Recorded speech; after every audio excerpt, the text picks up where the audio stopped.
I, Dr. Gunjan Saxena, welcome all of you to Relish the Literary Feast.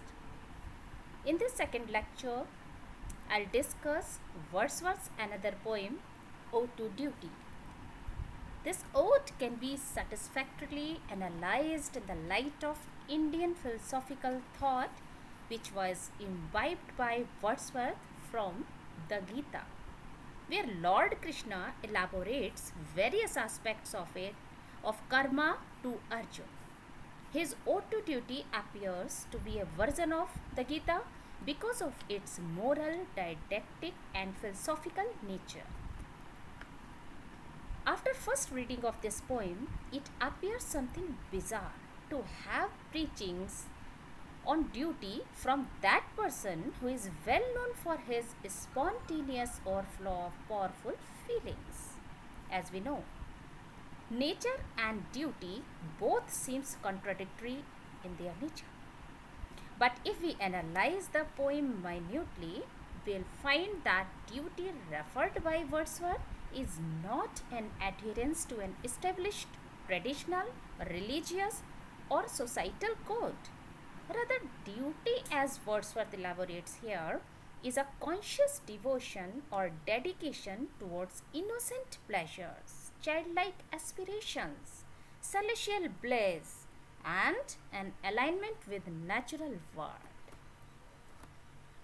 Now, he starts the poem by addressing duty as the stern daughter of the voice of God. O duty, if that name thou love, who art a light to guide, a rod to check the erring and reprove. The very first line of the poem reveals the spiritual value of duty in our life, because it is addressed as voice of God, and that is what is that voice of God? That is inner voice, which always inspires us to do good and always checks us to do wrong.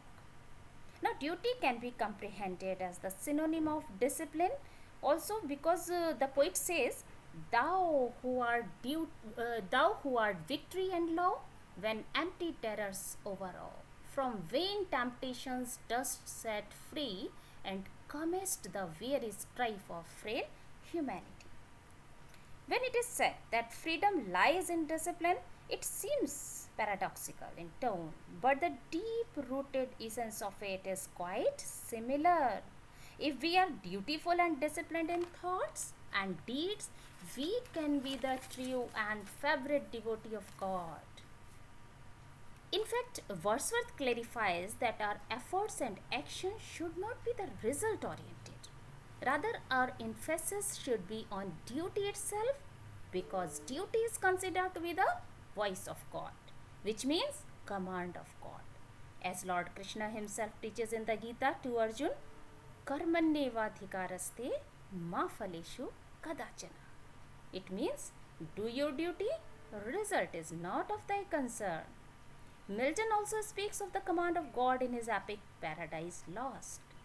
God so commanded and left that command, sole daughter of his voice. Now, in the last lines, the poet is sure that after developing this concept in the mind, we can avoid to be enmeshed into the trap of vain temptations. And by avoiding them, we can quieten the burdensome dilemma between loss and benefits, between getting and spending, etc. As it is said, we are reminded of here the famous line in Sanskrit, Sukhe dukhe same kratva labha labho jaya jaya. Now, in the second stanza, Wordsworth indicates those philosophic mind young persons who possess the sense of duty consciously and willingly, when he writes, youth, glad hearts, without reproach or blot, who do thy work and know it not.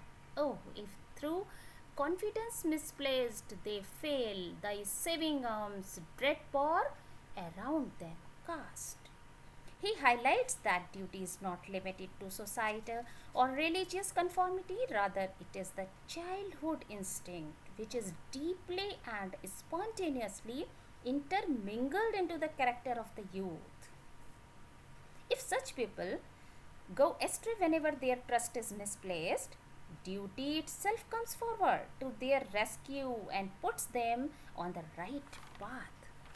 While performing this role, duty becomes dread power or supreme power who acts like God. It works in the same way as it is said, Asato ma sadgamaya, tamso ma jyotirgamaya. Here in these lines, you will see the poet manifests his passion as well as hope for pleasant and blissful future where love and joy will be dominating emotions among humanity. Serene will be our days and bright and happy will our nature be. When love is an unerring light and joy its own security. They can guide us to lead the life in comfortable zone. It becomes possible because by submitting to the creed and religion of duty, people get inner strength of the soul. So such persons seek the support of the duty whenever they feel it need. In next stanza, you will find that Wordsworth has not given up the childhood ideas and innocent thoughts, rather he has recommitted himself to them. I, loving freedom and untried, no sport of every random gust, yet being to myself a guide, to blindly have reposed my trust. In childhood, he often postponed the call of duty and preferred the easier paths of dalliance. However, in his youthful tenure of life, he determines to follow the doctrine of duty more strictly, as he says in these lines, and oft when in my heart was heard thy timely mandate. He is referring to youth. I deferred the task in smoother walks to stray, but thee I now would serve more strictly if I may. Now see these lines.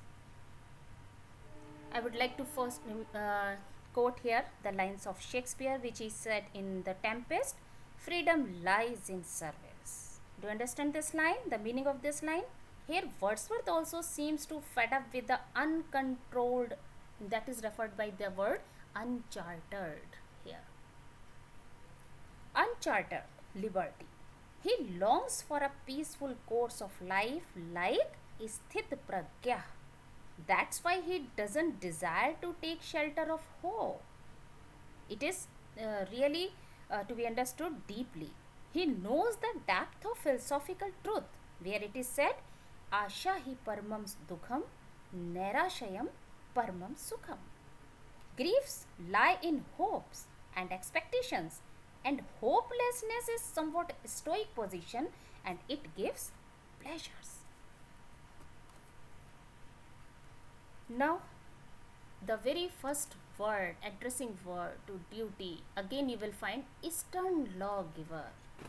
And in further lines, you will see that, yet thou dost wear the Godhead's most benignant grace, nor know we anything so fair as is the smile upon thy face. Now, have you noted the point? He has addressed duty as a lawgiver, and the word is smile. It gives the paradoxical that in spite of being stern, the face of duty is smiling. The connection between duty and nature, now it is revealed here, as he highlights the whole universe from the flowers up to the stars is bound to duty. You have heard Ratrir Gamishyati Bhavishyati Suprabhatam. You can understand it like this: night will pass away and definitely there will be sunrise. So after night, day will be there. So have you ever seen night after night or day after day? Have you ever seen the haphazard manner of weather occurrence? नहीं ना.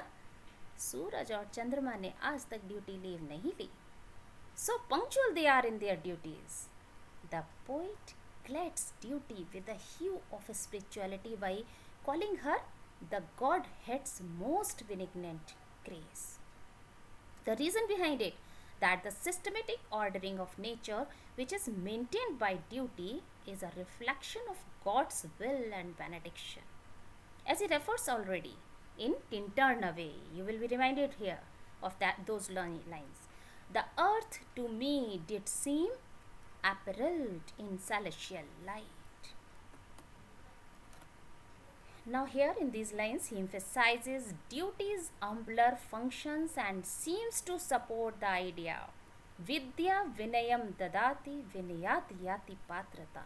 It means knowledge provides humility and humbleness enables our personality in the real sense. He says, to humbler functions awful power I call thee.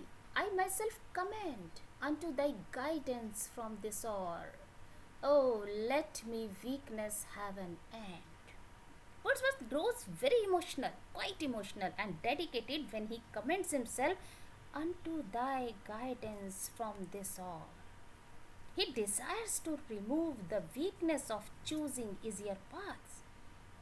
Then he longs for intellectuality as well as humbleness. Both things he desires. Here we are reminded of Milton again, who says in Paradise Lost, heaven is for thee too high to know what passes there, to lowly wise.